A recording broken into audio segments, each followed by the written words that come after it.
Ideas, imagination, inspiration, MacroWorld. Here's your host, Ray Scott. So very happy to have you here for another installment of MacroWorld. Now, I'm not a coin collector per se, but I do like coins, especially for macro photography. They can be really, really interesting from a close-up standpoint. Now, you can use any kinds of coins that you want. I prefer coins that have a lot of definition, which means that they have been struck just a little bit deeper than some other types of coins. For instance, in Canada, the dime, or the 10-cent piece, is kind of shallow in its detail, whereas the nickel tends to have a little more definition, as does the quarter. Now, depending on where you live, will depend on what kind of coins that you have. There are some really great old British coins that can be used. They have a lot of definition, stuff like that. Now for today, what I'm using are coins that are very special to me. I'm using a 5-cent piece, a nickel. But these nickels were only made between 1942 and 1963. For 21 years, a 12-sided nickel was made. And they're here. And I have them from various years, mostly 1960, 61, and 62. Those were kind of the easy ones to get. But I have some in the 50s and even some from the 40s as well. But anyway, that's really neither here nor there, except that the year of the coin can be very interesting in the final composition too, because when you see something that says, oh, 1950 on it, that's kind of cool. So you can always use that for some of your compositional techniques too, using the year on the coin. Now, what exactly do you do? Well, for me, just taking a picture of a bunch of coins doesn't really do it. You require different kinds of lighting to bring out that detail, to bring out the shadows, to create shadows so that you can see the detail and things like that. We're going to go through things like that today on what to do. We're going to basically use two different types of techniques today. Down the road, I'm going to be doing another coin video as well. We're going to look at other things. But today, we're going to be taking a look at two basic ways to make your coins pop. I may even throw in a bonus there too. Anyway, let's start going on how to light these coins and then what we're going to do with them. You're going to need a tripod for sure. You're going to need your macro lens. Now a tripod, because shutter speeds may be going down to 1, 2, maybe even 4 or 5 seconds, that kind of thing, because you're going to be using maximum depth of field, at least f16. I was using f22. Anyway, let's get going on it.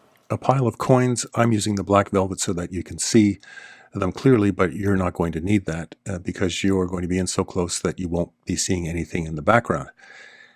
And here you have another look at it with the light coming in from the left-hand side.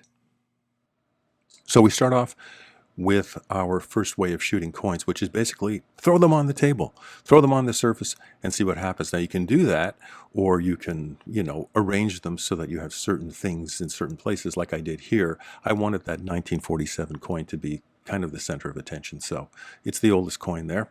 That's what I wanted, but you don't have to do it that way. You can put them any way you want. They are also on a piece of black velvet, but it really wasn't necessary for this because you're not going to see any of the background. You're just putting the coins haphazardly all over the place, and there's no space between the coins, so it doesn't really matter what they're on. All right, so compositional tool, I use the 1947 at a bit of an angle, give it a little bit of a dynamic effect as opposed to being straight on. Now for these particular coins, as I mentioned off the top, you can see they're 12-sided. You can see the actual shape of them.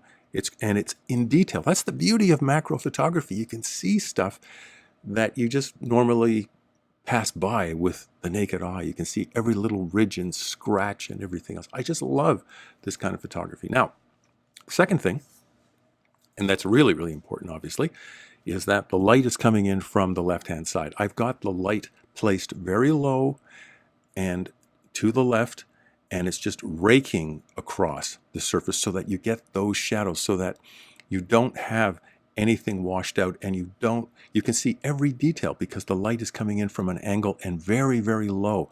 And you can see the Canada there as an example in 1947, or anything else here, and you can see the shadow, and that creates the detail. Now, one other thing here you're noticing, I know you're seeing it, is that there is some oxidization, some rust, some brown there, because the coin is so old. If that bothers you, if you don't like that kind of thing with old coins, all you have to do is just change it to black and white, like I did right there. And it eliminates it, okay? So you can go from this, if you don't like that, go to this, and it's a black and white image. All right? Now, you can also move in closer, but there's a caveat here. I focused on the 1961 and the Canada, and that brought in the 1960 on the left-hand side as clear. But look at the 1962. It's a little soft. That's because I was in so close. And even using a depth of field of f22, it couldn't make it. So if that bothers you, and it bothered me, I'd prefer to go back to something like this, which is still very, very close up. And then if I really want it to be closer for any reason, I can always crop it. All right, that's because everything here, pretty much, mostly everything, is pretty tack sharp, most of it. Now we can do something else. Now we're going to go to a second setup, and that second setup entails a mirror. So let's take a look at that setup. The mirror with some coins standing up on the mirror. You can make your composition any way you want, but that's the basic start for it. So here we have the coin, and I'm lucky here because they're 12-sided. You can stand the coins up. If the coins haven't been too worn on the edges, they actually stand up. And so this is a coin standing up. I'm in really close here, and then you get the reflection on the bottom. It is standing on the mirror. Lots of fun using a mirror. But this is what I really like. Look at that. On the mirror, 2 coins. Now, you've got the reflections of the coins down below, but if you really want to play a trick to the mind, like I used a 1960 coin and a 1962 coin, but if they were both, say, 1962 or 1960, if they were both the same, then you would have what would appear to be what are reflections on the bottom, and then, what's going on the top? Because you wouldn't be able to tell because they would both be 1960. But anyway, that's just a little game you can play, and there's all kinds of different. You can put more than 2 coins. You can put 3, 4, whatever you want, But that's what I chose to do. Now, here's a point here. Now, I happen to like this. I happen to like that the coin on the right is really lit up with that, again, that side lighting coming in from the left, and that the other coin facing away from the light is in mostly shadow. I love that, and I love the fact that there's a little bit of orangey brown in there. But if you don't like that effect, you can always turn it to black and white. Okay, so you can do that. I happen to prefer this version of it, but hey, everybody's got their own thought and their own feel, so you can do that too. But the key here is that you've got the detail, you've got something lit up and something in the dark, but you can see both. Or you can put something off to the side, and you can see, because the coin is not flat and not straight on, and that's on purpose, as in the image before, because it's on a bit of an angle, even at f22 you can see that it's a little soft in places. Not all the coin is sharp, but the most important thing is sharp, and that is that beaver on that coin and the face, and it's very, very sharp, and everything else kind of falls into where it falls in. But that's the key. That's what I really focused on for that. Now, in the background, you've got that other coin facing, again, away from the light, so that it's kind of dark. But instead of using f22, which is what I've been using, I'm using f5.6 for an aperture, so that you have a shallower depth of field, and it puts the other thing a little out of focus. Listen, play around with it, f8, f11, whatever you want, and see what effects you like. A different composition. All right, now we've got a stack of coins, 6 of them, I believe, yes. And then you've got the reflections, and then you have another one standing up. Nice nickel from 1961, and everything is pretty sharp. F22 fades off a little bit with the stack of coins. It gets a little soft, but that's okay. But everything is so sharp and so metallic. And I just personally love that effect. The 5 cent at the top, just a little bit soft.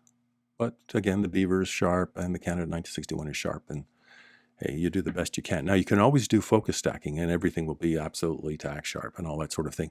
I'm not doing that today. You can do that if you want. I personally don't mind it when the most important elements of the image are sharp and then other things kind of fade off into a little bit of a blur. I kind of like that. To me, it just looks very, for a lack of a better word, it looks very photographic. I just happen to like it. Or here, it's the same image as this. This is, black and white and tones of gray. This is just black and white.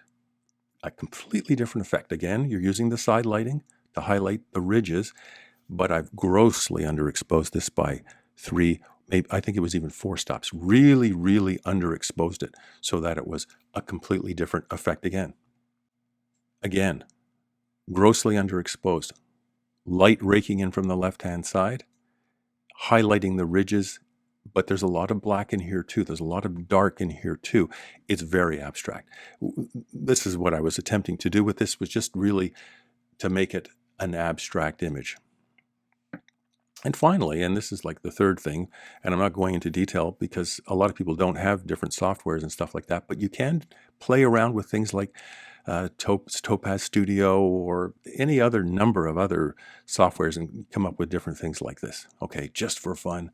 And I had a lot of fun with it. There's that 1947 coin right in the middle again. I used that image, that same image that I showed you off the top, and I just changed it around a little bit. It's just for fun. Hey, the world's your oyster. You're only limited by your imagination. Nothing's right, nothing's wrong. It's just completely what you want to do. And the main thing, have fun. Just the tip of the iceberg in terms of what you can do with coins. As I mentioned at the top of the show, we will be doing another coin video sometime down the road, and we'll look at shooting coins in a different way from what we did today. But I think that's a good way to get you started and get you going on coins if you haven't done it before. Lighting is crucial, depth of field, crucial, and probably the most crucial thing of the whole thing, using your imagination, as in all photography. Until next time, I'm Ray Scott, reminding you to shoot small, but think big.